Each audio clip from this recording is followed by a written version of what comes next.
என் அன்புக்குரிய தேவனுடைய பிள்ளைகளே, ஆண்டவர் இயேசு சொல்லுகிறார், உலகத்தில் உங்களுக்கு உபத்திரம் உண்டு, ஆனால் நீங்கள் திடன் கொள்ளுங்கள், நான் உலகத்தை ஜெயித்தேன் என்று சொல்லுகிறார். இன்றைக்கும் சில உபத்திரவத்தின் பாதையில் நீங்கள் கடந்து போய் கொண்டிருக்கலாம். கவலைப்படாதிருங்கள். எனக்கு அன்பான தேவனுடைய பிள்ளைகளே, வேதத்திலே வாசிக்கிறோம், அநேக உபத்திரவத்தின் மத்தியில் நம்ம தேவனுடைய ராஜ்யத்திலே பிரவேசிக்க வேண்டுமா? கர்த்தருடைய பிள்ளைகளுக்கு இந்த உலகத்திலே உபத்திரம் உண்டு. என் அன்பு சகோதரனே, என் அன்பு சகோதரி, எனக்கு ஏன் இந்த பாடு, எனக்கு ஏன் இந்த பிரச்சனைகள், ஏன் எனக்கு இந்த உபத்திரவம் என்றெல்லாம் புலம்பிக் கொண்டிருக்காதிருங்கள்.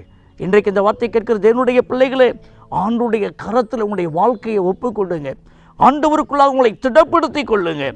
ஆண்டவர் இந்த உலகத்தை ஜெயித்தது போல இந்த உபத்திரவத்தின் மத்தியிலையும் உங்களுக்கு ஒரு ஜெயத்தை கொடுப்பார்.